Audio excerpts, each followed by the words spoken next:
the OklaRoots YouTube channel. In today's tutorial, we are wrapping up the OklaRoots block party. It's so sad. This is the last video for the OklaRoots block party.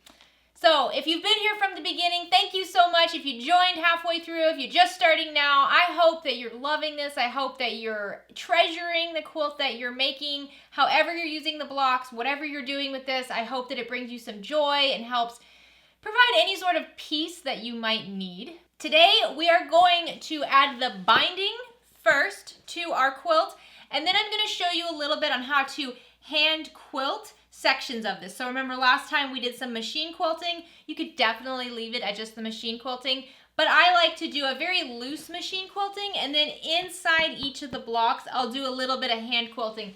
That's just because I like hand quilting. Now, to prep for binding, if you're doing the larger size like I am, which is 74 inches by 74 inches, you're going to need about a yard of fabric, and we're going to cut that down into strips. If your quilt is a different size, we have a binding calculator over on the OklaRoots website, so I will have a link for that down in the description of this video. You can just type in the finished size of your quilt, and it's going to tell you exactly how many strips you're going to need, how much fabric you're going to need to accomplish the binding. I'm going to show you how we trim down the quilt and prep it for binding, and then I'm going to show you how we create the binding and then how we attach the binding. And I went back and forth so many times about this, guys. I attach my binding first by using the machine, and then I fold it over, and then I hand stitch it on. That's right, I hand stitch on my binding. I know some of you guys absolutely hate hand stitching on your binding. I have tried all the tricks, I have all the feet, I have done all the things to try to just use a sewing machine to attach binding to my quilt, and while it looks fine, it looks better when it's hand stitched. So I am going to be showing you how I hand stitch my binding today. However, I will provide channels, videos down in the description of this video showing you tips and techniques and different ways to attach the binding if you don't want to hand stitch it in place. I know not everybody loves hand sewing. I personally do. I love hand sewing. So I'm going to finish my quilt by hand binding it. If you have another way you prefer attaching your binding, leave them down in the comment section. If you have a video or anything you want to reference, please leave it down there and I will make sure it gets shared across all the platforms. Okay. First we're going to bind, then we're going to hand quilt. I will have timestamps for all of this. So down here there's going to be chapters. Down in the description there'll be the timestamps. You can just click on them. So if there's any part you're interested in, you don't need the binding because you don't want to do the binding, then just go straight to the hand quilting part of the video. At the very end of this video, I will have a little special thank you and goodbye to kind of wrap up where we started. So if you're not already a subscriber to the OklaRoots channel, please consider clicking subscribe down below. If at any point you like this video, please give it a like. Any questions, comments, anything at all, leave them down in the comment section. Okay, let's get started. So here are all the things I'll be using today for binding my quilt. First, obviously, I have my quilt sandwich. So we have the quilt top and the batting and the backing. It's all sandwiched together. We haven't yet trimmed it down, so we're going to trim this down first. In order to do that, I'm going to be using the longest ruler I have. So that's a 24-inch long ruler and a rotary cutter. For the binding, I have a yard of quilt cotton here, and I will be chopping that up in just a moment. I'm also going to be using Aurifil 50 weight thread today. You could definitely use the Gutermann polyester thread as well. I just happen to have a lot of Aurifil thread, and I find it works best with quilts. So I'm going to be using that today. A Microtex 7010 needle. You could also use a universal 7010 needle and you'd be fine. I have a small ruler here. This is a little 1-inch by 6-inch ruler. This is really good for helping to mark connecting angles between the strips of fabric when we make the binding. And then a fabric pen. This is not a fabric pen. This is a friction heat erasing marker. It's not suggested to use this on any fabric that's going to be seen in the end, but I find for marking things on the back side of the fabric, it works just fine. Okay, so the first thing I'm going to do is lay my quilt out on my table. And I just work in sections because my table is not 74 inches by 74 inches. So I just go in sections. Try to get it as flat as you can. I know this can be a little challenging, but I like to start on one of the corners first.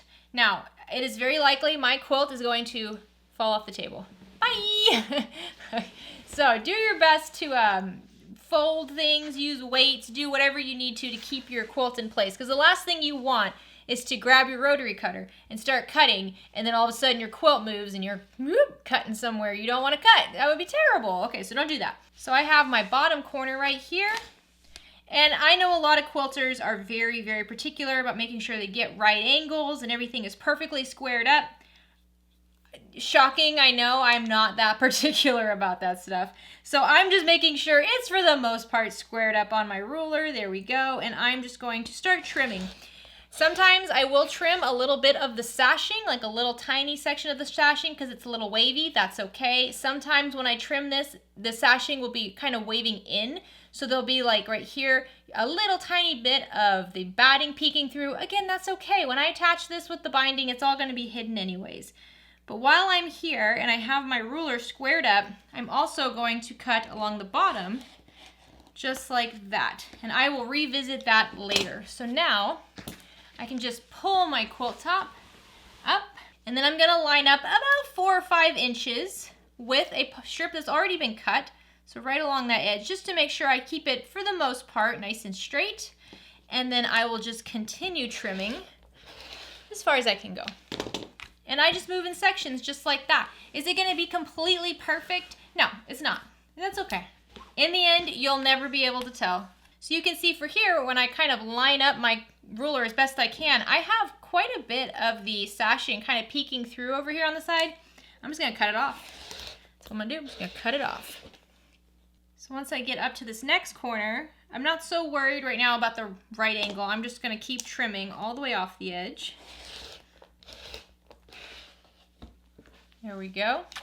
And now I'm gonna rotate the entire quilt and start from this bottom edge.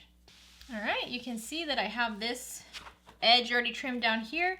So now I can just use the grid marks on my ruler to kind of line it up with that cut edge and do my best to get this as straight as possible. It's not always going to be perfectly straight. Just do your best.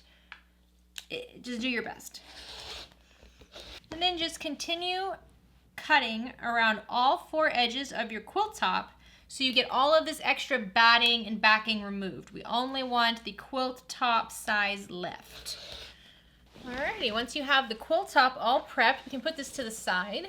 And now grab your binding fabric, and we're gonna press this really, really well. So I'm just gonna take this to my iron and just press the whole thing out. I find binding fabric is a personal choice what you like to use. I know a lot of people like to use solids. That looks really, really beautiful. I find prints, especially anything that has really, really small prints or like stripes or polka dots, those look fantastic on binding. So if you have a fabric that has really, really big prints, that might not be the best choice for binding fabric. These are a little bit bigger, but I'm not trying to keep these square shapes. I'm more interested in what it's gonna look like, kind of like this, as more of like a colorful, thick stripe, you know? So that's why I chose this print today. I really don't coordinate my binding with my quilt at all. I'll use something that's completely off the wall and doesn't have anything to do with my quilt whatsoever.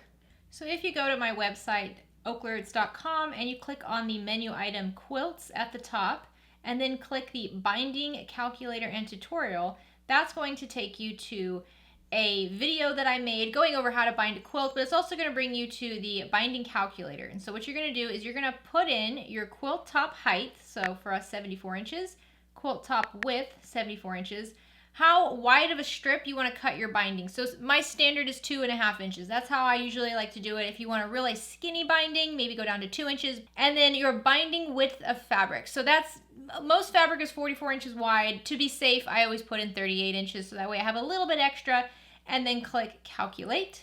And that's going to tell me I'm going to need 315 inches of binding, which is going to be 9 strips of fabric. And to satisfy that, I'm going to need 3/4 of a yard. So like I said, a yard of fabric is good. You'll have leftovers. You can use it for another quilt. And if you mess up, you have extra to help yourself. Okay, so here is my fabric. I've got it pressed. And I keep it folded. So when you buy yardage of fabric, it's folded in half and then wrapped on a bolt usually. So right here is the fold. And I'm just going to keep it folded because it's going to make it easier for me to cut. I'm actually going to flip this so the fold is down towards my belly because that's going to make it easier for me to line it up and cut it nice and straight. So we're going to cut this just like we cut our sashing. I need 9 strips that are 2.5 inches wide. So first I'm going to square up my edge over here. You can see this is not even, it's kind of wonky. So I'm lining up one of the grid marks on my ruler with this bottom folded edge. And then I'm getting as close to the raw edges as possible. And then I'm just gonna trim this down so I have a nice straight edge over here to work with. And now I can just move my ruler over, find the 2.5 inch mark on the long part of my ruler. And then I'll just use the 1 inch mark on the bottom here to make sure it's squared up with the fold.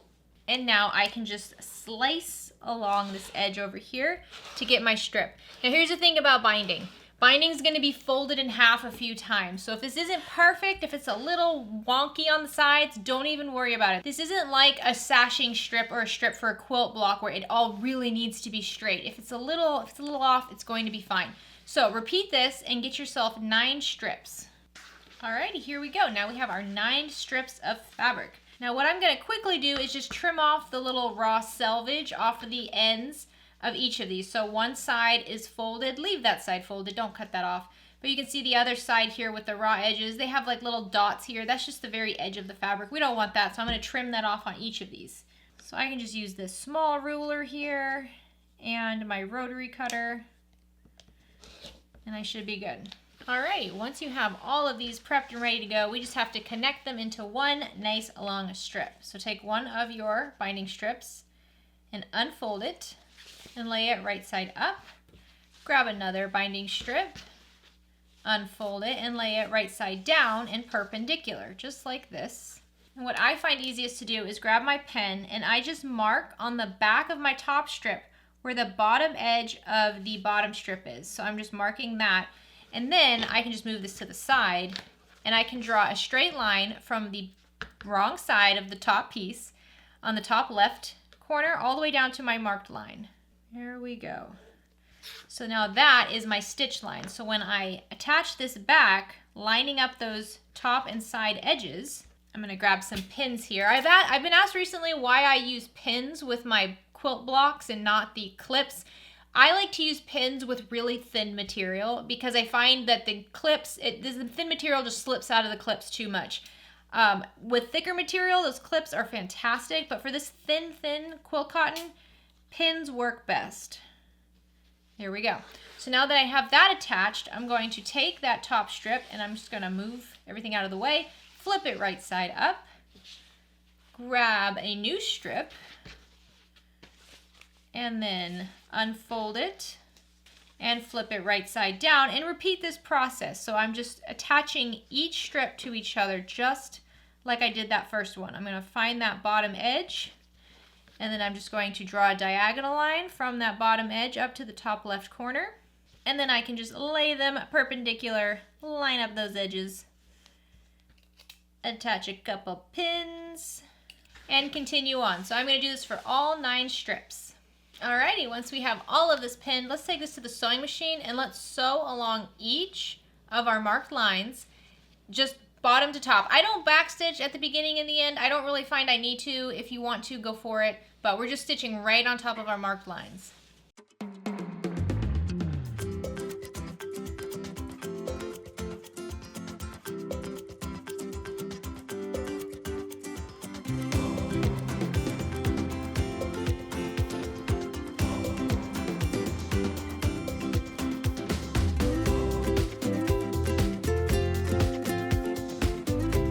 Now that we have it attached, we can just go down the strip and then remove pins if you didn't at the sewing machine.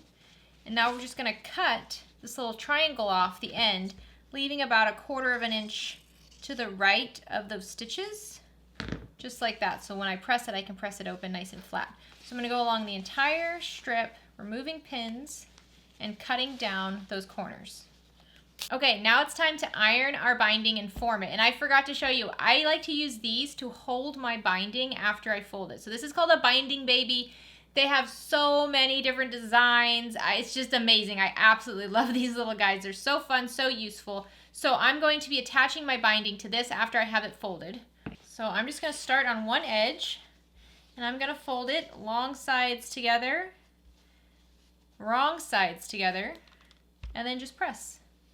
Just like that, all the way down the whole strip. And now I'm using a hot iron, but no steam. Where are you going, binding baby? Come back. And then once I get to the seams between two strips, I'm gonna finger press that open, and I'm gonna iron it open because I want it to be as flat as possible. If it's a little messy, that's fine. It doesn't have to be perfect. You won't even notice, but try to get it as flat as you can. And then you can just fold it over as you get to it, just like the rest of the binding. So you can see now that I have a good amount over here, I just take my binding baby and I just slide this up in the little slit, just like that. Hold on to one edge, and then I can just wrap it all around my little binding baby. Isn't that cute? Ends up looking like a little skirt. I love it. And that just helps it so that it's not, you know, hanging off the side of your table and kind of getting tangled up or unfolding and flattening out or getting more creases in new places. It just keeps your binding straight and makes it easier to apply the binding when you get to the sewing machine. Alrighty, here we go. Now our binding is all ready to go. So let's grab our quilt top and lay your quilt top so that the quilt top is right side up.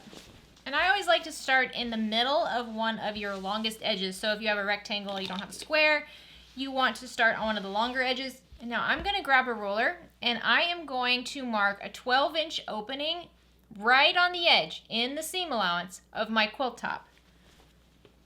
So I'm going to use this marker here. You should probably use a fabric marker for this.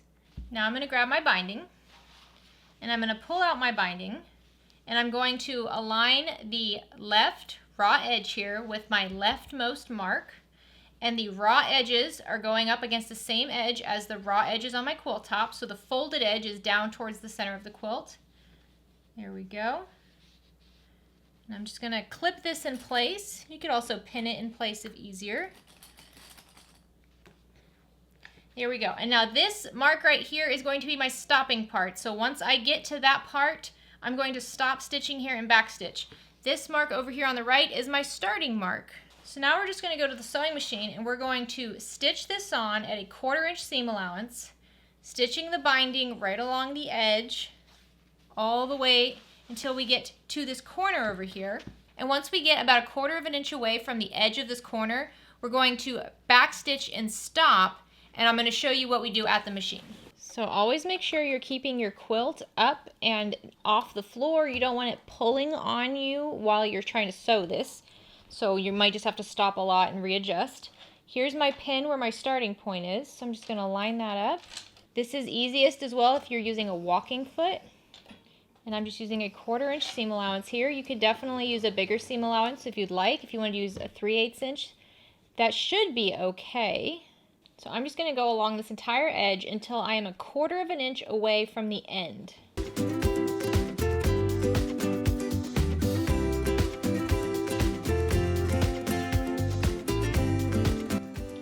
So once I get a 1/4 inch from the end, I'm going to backstitch a couple. I'm going to raise my needle and cut my thread. And then what we want to do is rotate our quilt. And so now you see how I have my binding going horizontally here. I'm going to take my binding and I'm going to flip it so it's going straight up. And I'm going to use my fingers here to line it up so that the raw edges are just going straight up from the raw edges on the side of the quilt, just like that. Have a nice 45-degree angle here. And then I'm just going to fold the whole thing down, straight down, just like that.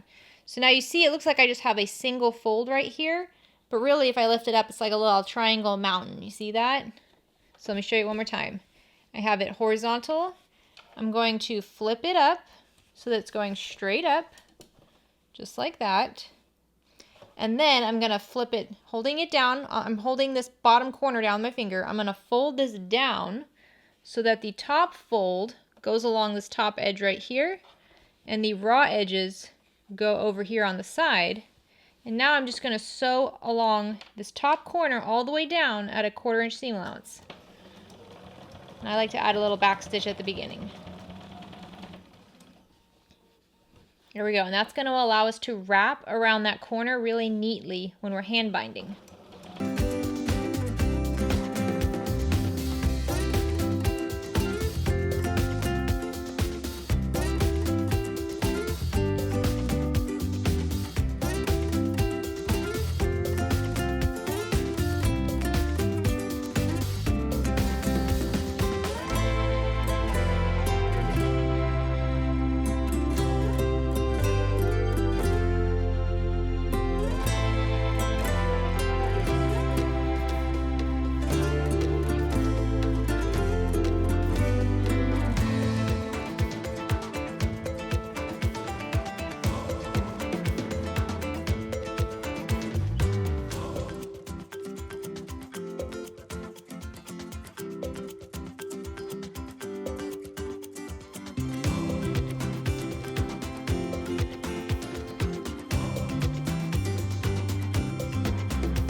right, once you get to that mark, you're going to just backstitch a few stitches and then cut your thread. All right, now you want to mark a midpoint in this opening. So I just kind of eyeball it, and I'm going to mark right here as my midpoint. And then what we're going to do is we're going to take the left binding and lay it over, lining it up along that top edge, and we're going to let this extend 1 1/4 inch past that marked line. So it's going to be half of the width of your binding. Since my binding is 2.5 inches wide, half of that would be 1 1/4. So I have my mark right here, and I'm going to use my ruler and measure 1 1/4 inch past that. And this is for the left side binding. So I'm going past the line to the right, 1 1/4 inch, and then I'm just going to draw a line just like this. Okay? And then I'm going to grab my scissors and I'm going to cut right along that line. Here we go. So now this binding is cut and ready to go. And now we're going to do the same thing with the other side. So now I'm taking my right side, I'm going to lay it down, and I'm going to have it go past this mark to the left 1 1/4 inch. So just like before, I'm going to use my ruler. I'm lining up the 1 1/4 inch mark on my little blue mark in my seam. And then I'm just going to draw on my fabric, only on the binding, especially if you're not using a fabric marker. This is not a fabric marker, so I'm trying my best not to touch the quilt top. And then I'm just going to trim along that marked line. There we go. I know this part's a little scary because it's like, what if I do it too short and then my binding is ruined? Yep, that would be bad. So now you should see these cross over just like that. So now we're going to take our ends, and this is easiest if you kind of scrunch your quilt up like this, so don't leave it totally flat. So take your ends, open them up, see how I have them open like this? Lay them right sides together, and I'm matching them all up, and then just twist them so they're perpendicular to one another. Here we go. I'm going to grab some pins here to help with this. We want to pin these right sides together, perpendicular. And I know it's a little tricky because it gets all scrunched up. The more space you leave here between your stitching, the easier this is.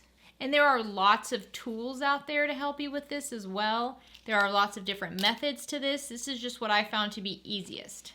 Okay, so now what I'm going to do is I want to draw that diagonal line just like I did when I was making my binding from this top left corner down to the bottom right here where the bottom piece edge is. So just like before, we're just doing this little diagonal line. It doesn't have to be perfect.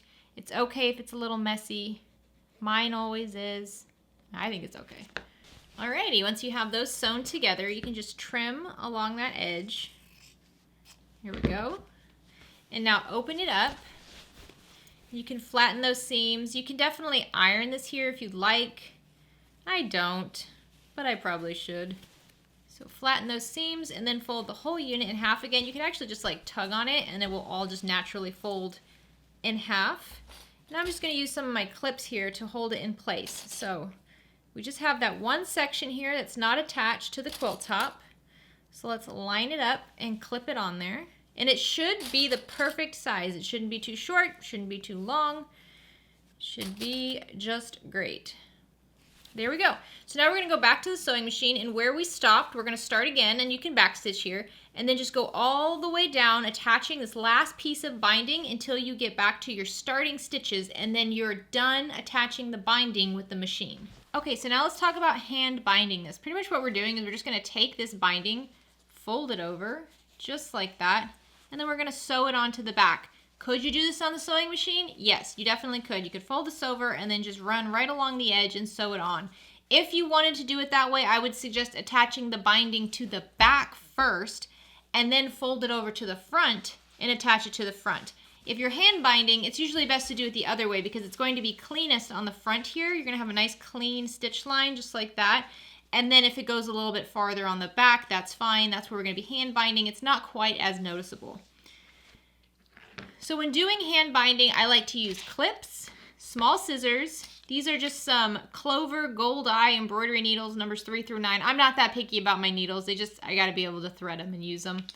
Always I use a leather thimble. I always put it on my middle finger because that's the finger I push the needle through all the time. And then just some thread. I use the Aurifil 50 weight. I like to use a thread color that kind of coordinates with what I'm working with. You're really not going to see it at all in the end, but just in case, I like it to be similar to my binding. So first what I'm going to do is just fold over my binding for the section I'm going to be working on. And I don't fold it too tight. You see, I definitely could have done a 3/8 inch seam allowance because right here I have a 1/4 inch, but then back here, back here I have like over 1/2 inch. So a 3/8 inch seam allowance with a 2.5 inch width binding would have been fine.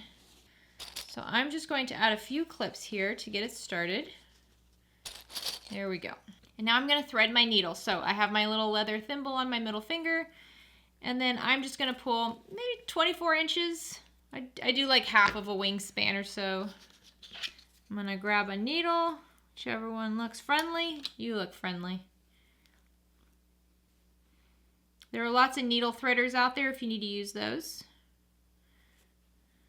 These gold eye needles are nice. They have a pretty big needle hole, so you should be okay. But if you need a needle threader, there's lots of options.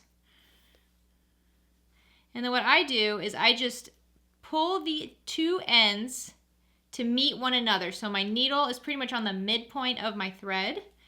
And then I hold down those two ends with my pointer finger here, that's also holding the needle.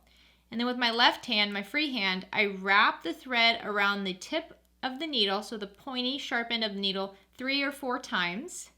And I'm holding those little wraparounds with my right hand's pointer finger. And then I'll just hold the tip of the needle with my left hand, pull down those 4 wrappings over the needle and down over the thread all the way to the end, and then tug, and now I have this nice little knot right here. See? I know, it's one of those things, if you do it enough times, it's very, very easy, but if you haven't done it, it can be very challenging. So now I'm just going to flip my quilt so I'm looking at the back side.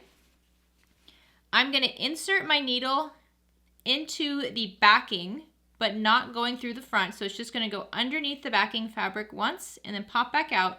And it's going to be inserted in a location that will be under the binding. So I'm not doing it all the way over here. I'm doing it down here.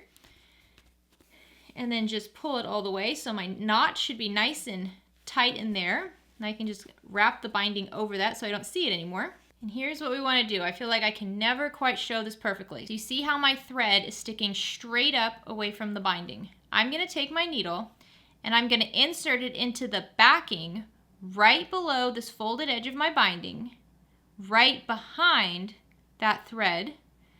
I'm going to push it through the backing, and then I'm going to push it through the binding so that it comes out right in the fold of the binding. And it's not going through the front of the quilt top. It's only going through the backing and then that binding. And when it comes out, it's going to be in front of the thread. It's going to be to the left of it. So when I pull my thread, it looks just like that. So once again, my thread's going to go straight out from the binding. I'm going to insert the needle to the right of it, so behind it in the backing, just below my binding. And then I'm going to tuck it underneath my binding and then push it so it comes out that fold on my binding. And it's in front of the thread now, and just pull. And what this does is it creates an invisible stitch. So once you get going with this, it actually doesn't take that long. And you can make your stitches a little bit bigger. They can be, you know, 1/4 inch away from one another. You just always start behind where the thread is and then pull it out in front of the thread. That's the trick. And as long as you keep doing it so that it's right underneath and right in that crease of your binding, you're not going to see these stitches at all in the end. It's just an invisible stitch. It's really neat. So I'm just going to keep doing this all the way along this edge until I get to the corner, and then I'll show you how I do the corners. I'll tell you, this is a really great activity to do when you're just like sitting on the couch watching a movie. Maybe if you're at like a soccer game or any sort of an outdoor event where it's a little chilly, it's not too hot, and you have a bunch of time on your hands, or if you're going to sit in the car for a long time, road trips, this is perfect for road trips. It's just a really soothing, kind of a meditative hobby, because there's really not a whole lot you can do besides, you know, focus on the binding. So you get to kind of meditate for a little while, listen to a book, listen to some music or a movie. All right, so I got you a little bit closer so you can see. I'm going behind the thread, into the backing, and then into the binding, and then coming out that top edge of the binding. And as I get closer to the corner, what I'm focused on doing is pulling out the binding over here on the left away, so it's just flat, and then pushing down the binding along this bottom edge. So I kind of have like a little 45-degree angle right here, and that's how I want it as I come up to that corner. Okay, as I come up to this corner, what I'm going to do is I'm going to fold over this bottom edge just like it's been, and I'm going to pull out this left edge just like that, okay? So now I'm going to use a clip here to make sure this bottom edge corner is folded in. And then, keeping this little 45-degree angle as it is, I'm going to fold the whole left edge here in. And the goal is that this corner right here that gets folded in is going to line up with this top edge. So I kind of finagle it, adjust it, move it around. That might mean that it's not really, really tight around the edge over here. That's okay. Just get the corner to look the way you want. So then I'll add a couple clips along the left side too, just to really help everything stay in place. And now I'm going to continue the behind and then front sewing method I've been using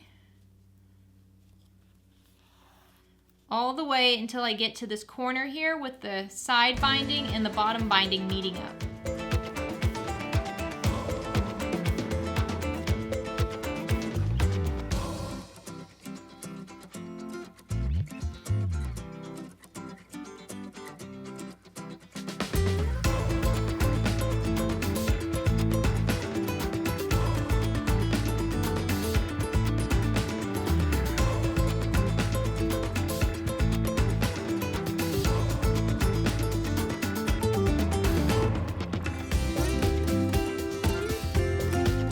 Once I get to this corner over here, I like to get my needle to go into the backing, into the bottom binding, and then also into the top binding.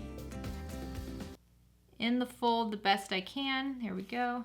And then I travel up the corner along this little fold here. Not everybody does. Some people just continue on. I like to really secure these down. So I'm once again still doing the same method, going behind the thread, and then in through both layers of binding and still out through that top fold.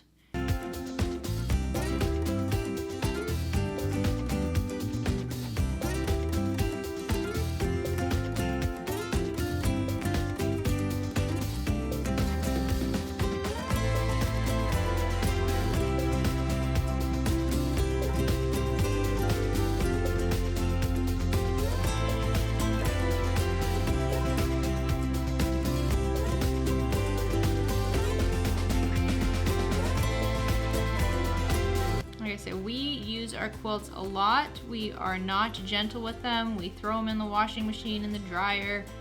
Everybody snuggles with them. They're used for tent forts. They're used for everything. So they have to be able to withstand a lot. So these little extra stitches I find are helpful. Okay, so once I have my thread coming out the top corner like this, I'm going to rotate my quilt. So now I can start going down this edge. And so this left edge is now my bottom edge.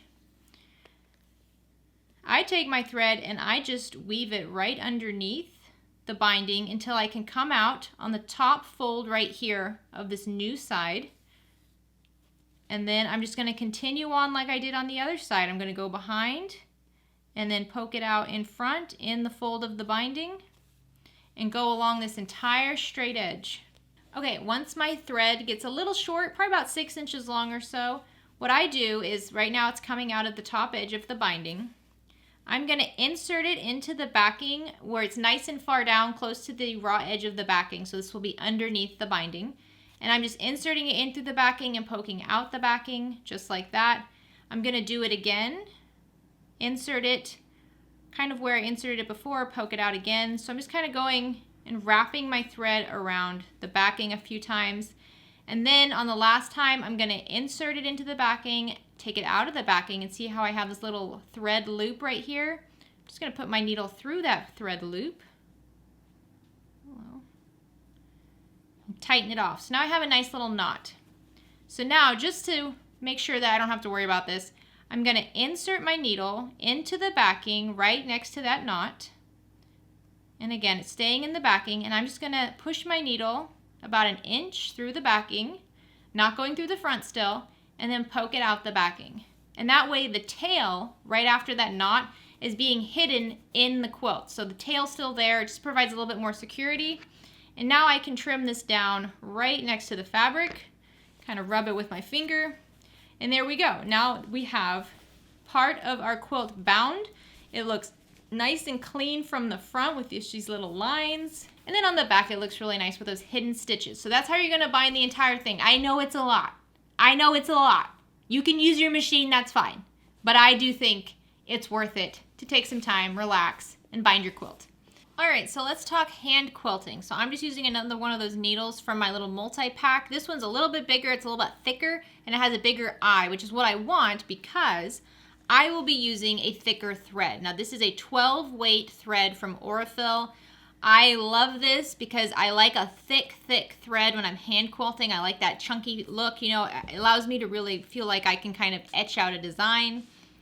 Another option, if you don't want to use these little leather thimbles, you know, to go around your fingers, these little thimble pads, these little sticky dots, and they stick great. I'm just saying, I've used many of these. They're great. And then, like I said, if you wanted a needle threader, this is the needle threader that I use sometimes. I always have a few packs of this extra because they do tend to break sometimes.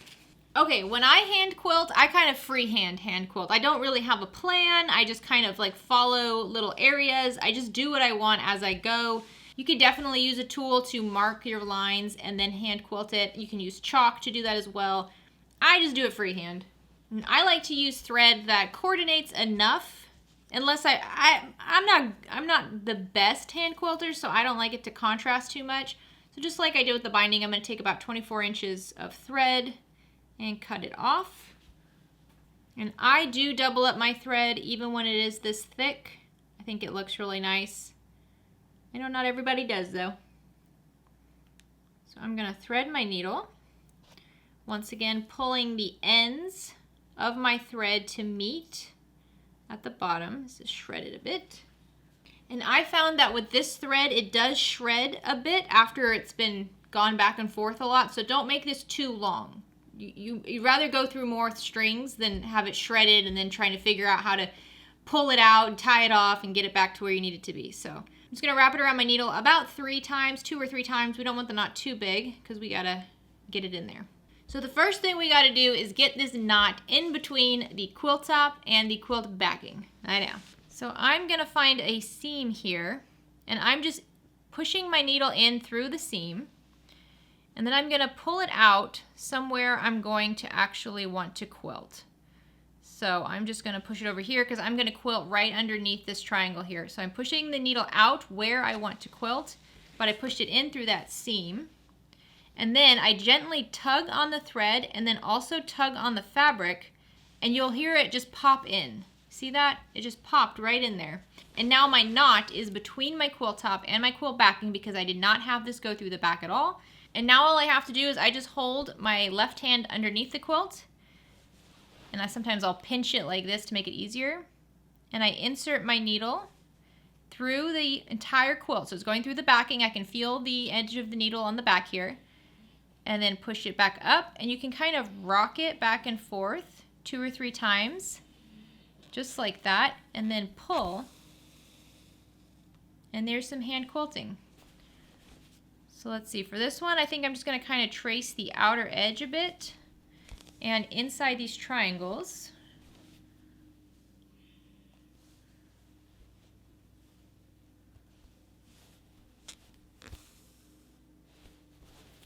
you can see I'm always kind of like lobster or like an oven mitt, you know? I'm just kind of like mah, mah, mah, clamping the edge. Just doing whatever I can to get this as taut as possible.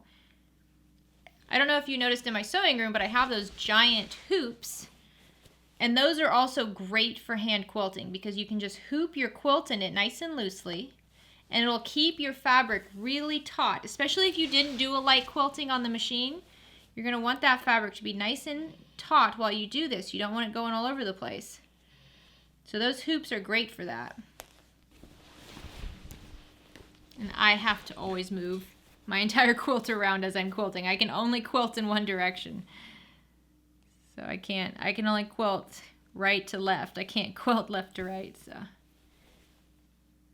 I'm always twisting my quilt around, fluffing it again. All right, and as you're doing this, don't let your thread get too short because then it's gonna be very hard for you to tie this off.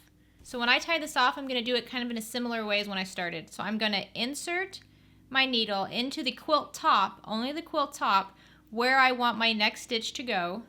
And then I'm gonna find a nearby seam right over here, and I'm gonna pull my needle and push it through the quilt top so it comes out. So you can see I have that quilting stitch right here. It looks nice, and then it goes underneath and it comes out in that seam. Now what I'm gonna do is wrap my thread around my needle 2 or 3 times. And when I do this, I'm trying to get my knot to be down and close to the quilt top. So I don't want my knot to stay close to the needle. So I'm wrapping it really close to the quilt top around the thread down there, and I'm just kind of holding the knot down there. And now I have a small knot that's down here, about 3/8 or 1/2 of an inch away from the seam. And then I can just take my needle and insert it into that seam.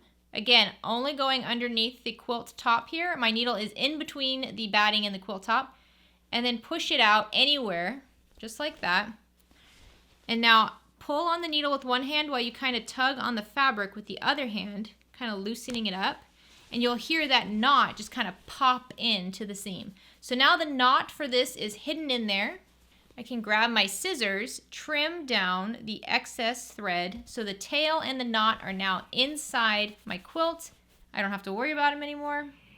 And there we go. And that's how I do my quilting. That's how I start it. That's how I stop it. And like for this block here, I'm gonna just stitch on the inside around the whole thing, going across the triangles like this. And then I'll probably do another outline on the inside. I do what's called echoing. Echoing is where you're pretty much just tracing the predominant lines that you already have made by the stitches and the seams and stuff. That's kind of what I'm doing. The goal for each one of these blocks is to just do enough quilting so that when we wash this, the batting doesn't kind of rip up and bunch up into little, like, you know, buns all over the place. We want a nice quilting to hold everything in place. It doesn't have to be a ton of quilting. You can just do a little bit here and there. That will be enough. But have fun with it. And if you don't want to do the hand stitching, you can always go back to your machine and just machine quilt inside of these. That would be fine too. Whoo-wee! That was one heck of a party. Oh. So thank you so much for being part of the OklaRoots block party. I hope you love your quilt as much as I do. This was not what I had planned at all. When we started this over a year ago, nobody could have known what we were going to be going through, but this makes the quilt even more special. So I hope that you cherish it. I hope that you love it. If you're just starting out, I hope that you go ahead and you get started and you make one. Let me know how it's going. Let me know if you finished your quilt. Make sure if you post pictures of your quilts on social media, you tag me. I'm at OklaRoots. So I hope you're having a great day. I hope you have a fantastic rest of the week. Get out there and make something. Bye, guys.